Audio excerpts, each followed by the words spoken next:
And welcome back to Miniature Dragon Comic Review. Coming to you live from Seattle, Washington, at least one of us. I am, of course, your host, Daniel Doc Gentry. But coming to us live from Portland, Oregon is one of our comic gurus, Alex. Hi, Alex.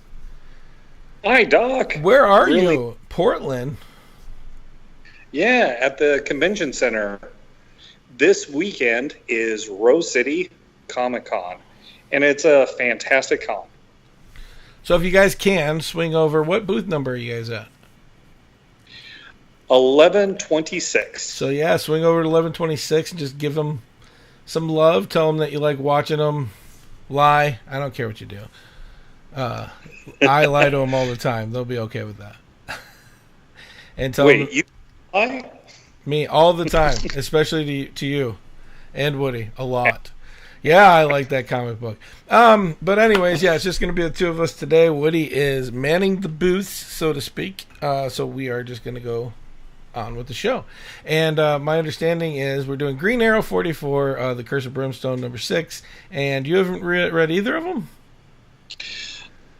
I skimmed through Green Arrow. It looks pretty. So yeah, he was last weekend we didn't have Alex because he was on location at PAX, and this week he's on location at Rose. But we wanted to get him back because, well, let's just be honest, we got to give Woody some time to get carjacked, and if we're on all the time, people might not want to because they're on video. But anyways, let's get started. Let's start off with a little bit of Green Arrow number 44. So just to start off, do you know any history of this? Because that's what Woody usually gives us, the little. Here's where we are. So like 10, 20 minutes ago, pretty much, I was told by Woody of like, hey, Doc's calling, and we're going to get ready for a show. And, oh, by the way, did you check Facebook, which I haven't because doing convention after convention. I don't do my sociopathic media as much, so I missed the message that we were going to be live this week. Yay! Well, what did you think was going to happen? Just we'd have to put the brakes on it because you guys were at a show? 404, file not found. Wasn't thinking about it. But anyways, I haven't read Green Arrow in a long time, and from what I remember of Green Arrow, it looks like a lot of the drawing, the art itself has changed.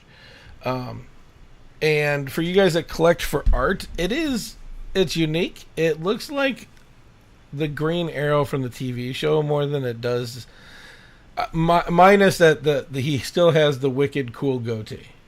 I just want to point that out. He still has that. It is one of my favorite things of this. Both comics that we're going to be doing today are from DC Comics, so just buckle in. I've never been a big Green Arrow fan. When somebody in high school, I think, brought me the stuff for Green Arrow, I read it, and I mean, it was interesting. Don't get me wrong. I'm not saying that Green Arrow isn't interesting. One thing that I liked about the comic, reading it now, remembering from back then, is it wasn't your same old, here's your indefeatable character. In fact, the Green Arrow I was originally introduced to in that comic, he lost at the end of it. I don't know if he lost in the end of the arc, but he lost a battle in that one.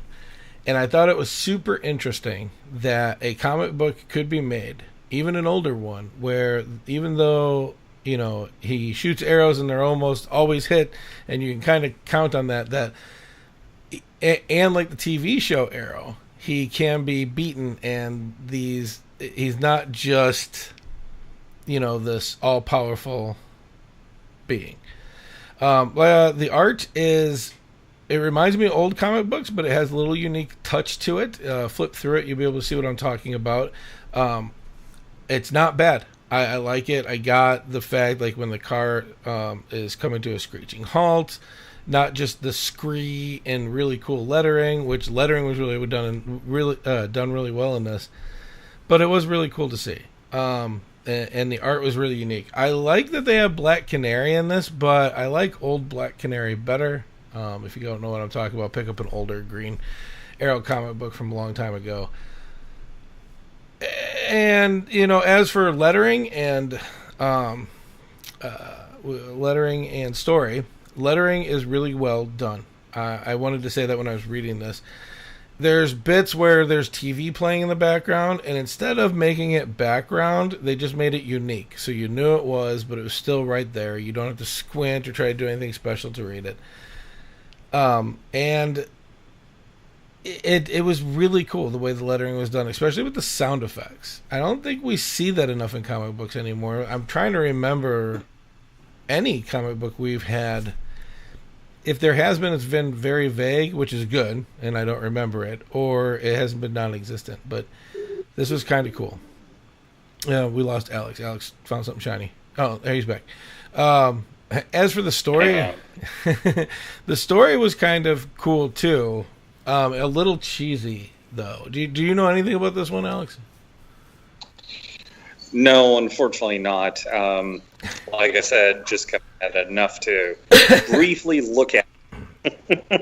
So, do apologize on that. In this, the bad guy is this citizen guy, and they have citizen talk, and he has citizen. So he basically captures people that the Green Arrow should have done something about. They escape justice, and he has horrific things for very minor crimes. So one of them is they're putting somebody on trial who injects steroids or whatever medications into the horses at the horse track, and they own the horse track, and they do that to hedge the bets and blah blah blah blah blah. And it was like, we're putting them on trial, so we're going to draw and quarter this person if you vote them guilty. And it was like, that's kind of extreme. Wow, very draconic component there. It was fun until they started talking about social justice warriors, all this other stuff, and I do think it speaks to the tide of our time, though. I think it's funny. I can't tell you how many times I'll be flipping through, and everybody thinks somebody's guilty, but nobody has any proof. And it's always because I found this on the media, or somebody posted this, or so it makes them guilty. And here's why they're guilty. And I've done no research but read this one meme, and now I know everything about this as much as possible. And it's kind of like what it was. They put this person on trial. They're sitting there in trial, and it's, well, what do you got to say for yourself? It's like, I didn't think it was that bad. And I'm sitting here reading the comic book like, I don't think it's that bad. They were betting, gambling. The house always wins. If you're trying to, I'll tell you, all of our listeners, you're going to get a bonus here. Doc's going to give you a little life tip. Put your money into something else and build up for retirement. Don't just do scratch tickets. Don't do the lottery, and definitely don't put your money on horses thinking that you're going to retire from the money you're going to win. Go to Las Vegas, save up $500 through the year, understand that you're not getting that $500 back, and go and have fun with that money and use it as entertainment value. Don't spend your life savings. That's what I was getting out of this. I know you haven't read it. I wish you did. One really cool thing is at the very end of the comic book, under the circumstances that are going on, Superman pops up and tells Green Arrow, we have to have a talk. And it makes sense for where it is, but at that point, I'm not going to ruin it for you, Alex. I'm going to make you read it. At that point, you think that the Green Arrow actually has a chance of not making it through this. And I'm so excited. Like, it's going to be, man, the story, the writers at this point, I'm like, ooh, the writers got me. The writers got me because I want to see how he gets it out of this, and I hope it's nothing cheesy BS. Here's this thing that I need to just write this second to make this work. BS. Yeah. Like, just luck of the Irish. Find that one chink in the armor. Make it work for you. That's what Green Arrow usually is, too. The TV show shows that as well, and my understanding is the TV show and the comic book are very similar. The enemy will say something, you don't know who it is, but then he goes to, like, in his memory and remembers just one thing. And it's just how they said that one thing, and the guy's like, wait a minute, you're so-and-so. The McQueen character who's Green Arrow, and it changes the storyline. And I was kind of like, ooh, who could it be? Because I was kind of getting excited, because I know a little bit. And then Superman showed up, and I was like, never mind. Though we're going to say, like, flipping through it, I like that last panel. The way that it was illustrated, like the way that Soups comes on out, was definitely quite a nice part to it. Oh, just the way that it was illustrated. I mean, like the that art, was an aspect that I really liked. The art is awesome at that point. It's again, there's a lot of different ways Superman's been drawn, and I like this. It's more of that shadowy, darker side of Superman, which I like. But I personally think that Superman something should be wrong with that man. You don't denounce your American citizenship and then say you're a citizen of the world. I would like to see that passport. That's all I'm saying. Show me the passport that says citizen of the world. I'm just saying, if you're going to live here, you're going to have to live somewhere. You know, you're Superman. You can have your own country, but that's cool. But because all it says to me is he's living tax-free. That's all I'm hearing. He's not paying his fair share. And his job is in the United States. Is he actually putting his right residency on there? Is he lying on this? Yeah. What's going on, Superman? That's all I'm saying. We'll switch to the second comic, though. I like this one a lot. It is The Curse of Brimstone #6, also from DC Comics. I didn't know about Brimstone before this. Did you know about Brimstone before this? Alex is moving. What's that? Oh, I said, did you know having about a little bit of connection? Did you know about Curse of Curse of Brimstone before this? No, I never heard of it. Okay. Yeah, I absolutely love this comic book, and I've never heard of it. And it feels like Ghost Rider to me a little bit, but it seems like the character has a little bit more control of this Brimstone character. Art-wise, it was really well done. The villain is just a kid, but they made him look like some freaky doll, which I thought was pretty good. Because I didn't know if he was just a freaky doll or not. There's this mysterious character in here I don't know anything about who seems like okay with killing kids. Because he just starts going this killing rampage to try to get out of there. I think we're going to lose Alex, but we'll talk about this because I'm starting to fade in and out on him. It's fine, though.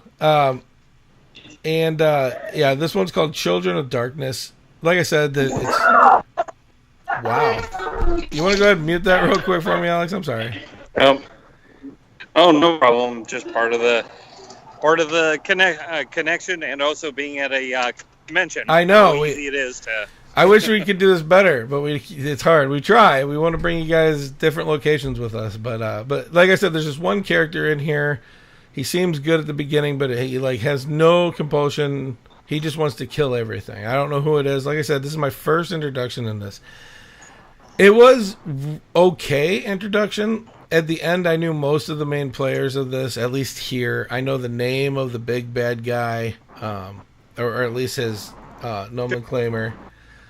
I don't know who this guy with the black hair is who was killing the kids that was standing with these two. I definitely don't know what this girl does, but Joe turns into this Brimstone dude.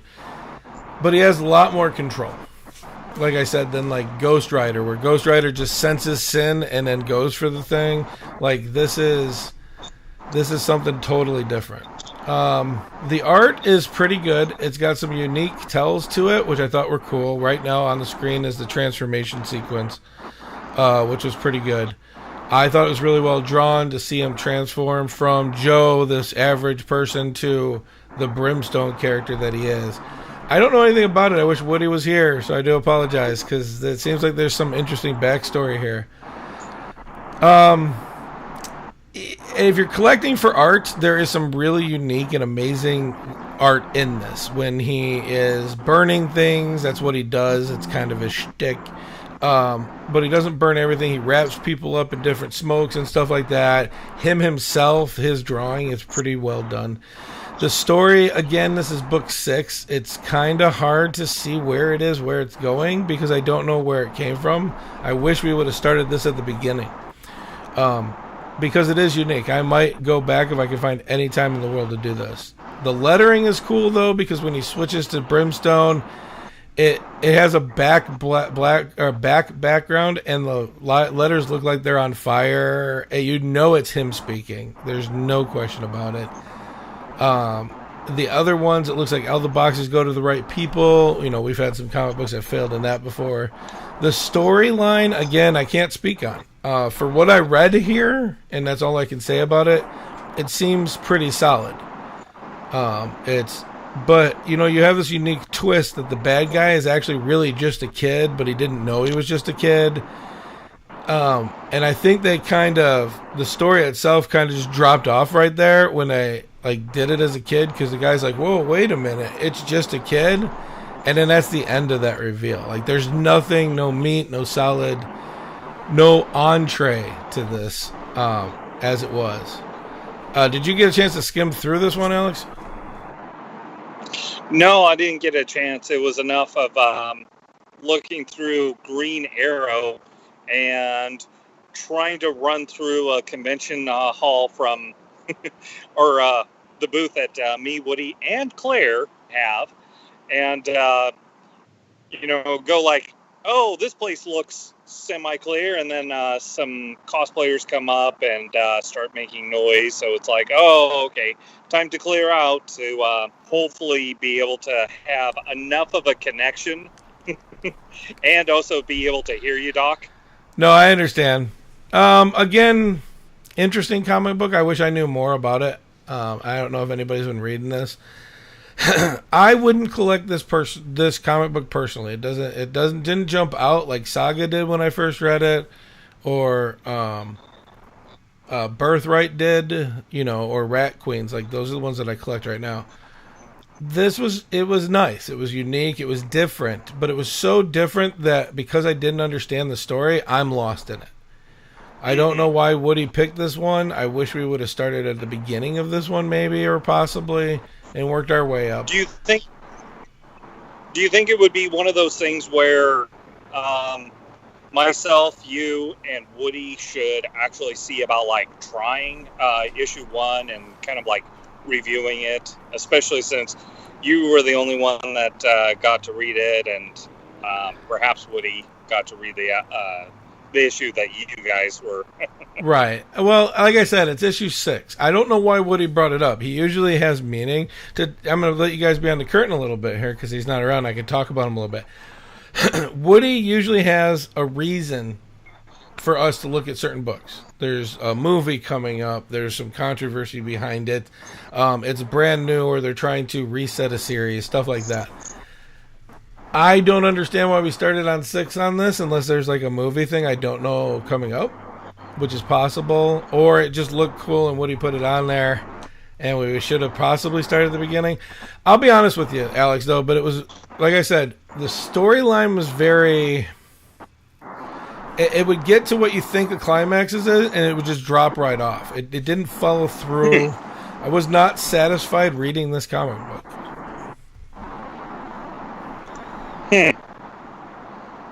But I mean, I'll only have to check it come this next week, and whatever we end up deciding to review. Well, yeah, I'd like to hear. We might set a couple minutes aside just to give Woody a chance to figure out why he wanted to bring this up, or what he even thought about it, or maybe even some history behind it that I don't know. It's possible. Is Ghost Rider's Marvel, right? Yeah, Ghost Rider's Marvel. I wonder if this is just DC's Ghost Rider, and that's why he brought it up. I don't know. Yeah. No, I get you. I mean, there is a lot of characters that have kind of been inspired by various other characters from one studio to another. Like, famously, you've got Slade, also known as the Terminator. He's one of DC's products, and Deadpool. For all this stuff about Deadpool, it's Wade Wilson, and like his comic very similar, and it's like a lot of aspects have a lot of inspiration initially, and then of course, you know, as over time they go and do their own thing, and it's like DC and Marvel has this kind of like some similarities that they do with their characters. Aquaman and NORAD, and you've got others. Oh, Lobo and Logan. Oh, yeah. Yes. No, I know what you mean. Yeah. There's usually a yin for every yang in the DC Marvel set.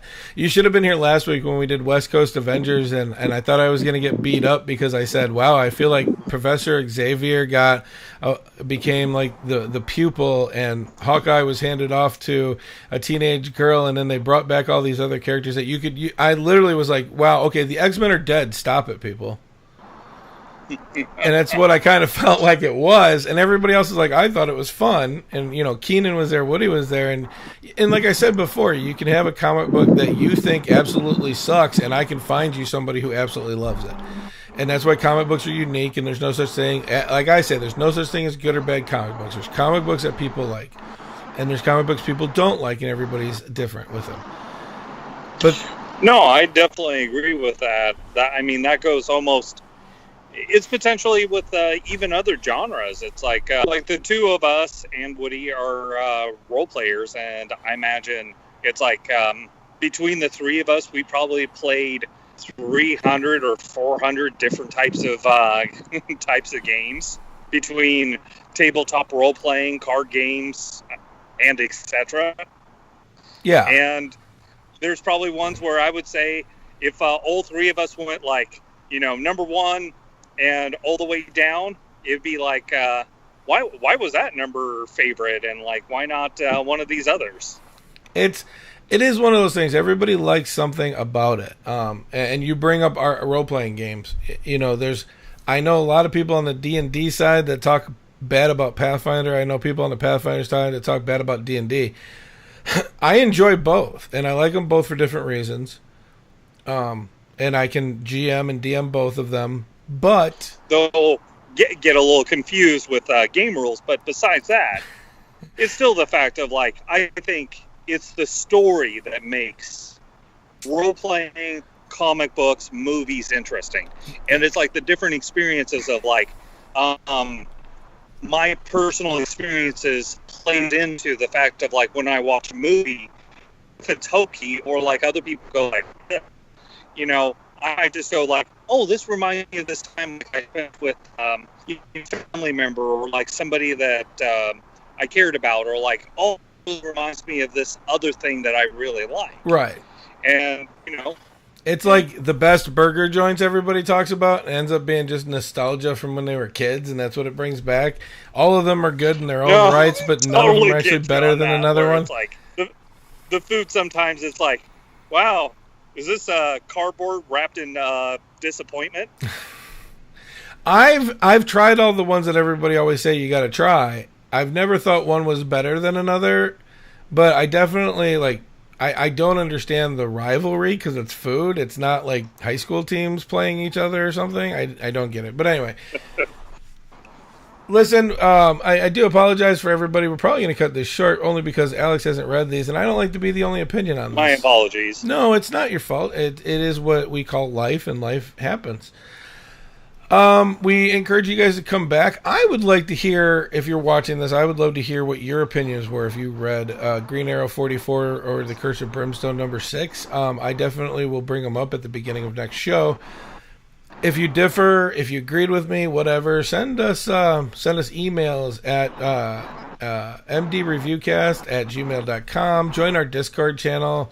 The link's on the bottom here. You just have to watch us in a video form of some kind, or shoot us a tweet at mdreviewcast and tell us what you think. I will put it up. I will do a short segment at the beginning of next one. And if we don't get anybody, because we're probably the three that do this are probably the three that watch this. It is what it is, right? But anyways, I'll tell you right now, Curse of Brimstone, I would be interested. It's called The New Age of Heroes, so I don't know if this is something that DC's doing. We'll probably get more information on that. I do like that Green Arrow is, even though it's made changes, because TV shows and movies make changes for our comic books and everybody's trying to adapt, it still feels like the old Green Arrow to me, which I actually enjoy. It was a great time. They both were really good reads. Neither one really pops out. For those that watch this and like I say this is a really good one to collect because of art, neither one of these really hit me hard. Like I said, Brimstone was unique art. If you read it, you'll see what I'm talking about. And I actually enjoyed the art for the Brimstone character. Both stories were pretty solid. I would love to hear more about the story of Brimstone to see where it is. And like I said, it just had that climactic drop, which I don't know if this is book 6 and that's the end of the arc or if we're going for a 12-story arc or whatever. But they are what they are. Hey guys, if you're down in Rose City, go visit these guys. If not, check out ConwayTheSeries.com. Thunderfrogs will be up running shortly. I just got all the stuff for that. And we're taking care of some little bleeps so we can get you back onto your regularly scheduled web surfing for us. Send us some love, fill out a contact, send us a tweet, tell us what you think. Hey, hit subscribe and share this video if you're watching on YouTube for us. You know, the more people that watch this, I think the more I can make these guys be in places that don't sound like they do, and we can get to the nitty gritty of everything without missing people. But you got anything else going on, Alex? Just pretty much next week there's RunCon, which is in the Seattle area, Tukwila, or better known as South Center. We're going to be boothing there, so if you're in that neck of the woods, definitely come on by. Yeah, come on, swing out. I'll see if I can swing up there and just irritate these guys. That's what I do. I go up there and poke them while they're trying to sell things and talk about their comic books. And I lick my finger and put it in their ear. But anyways, read more comics, keep it nerdy, and live your dreams. Bye. Bye.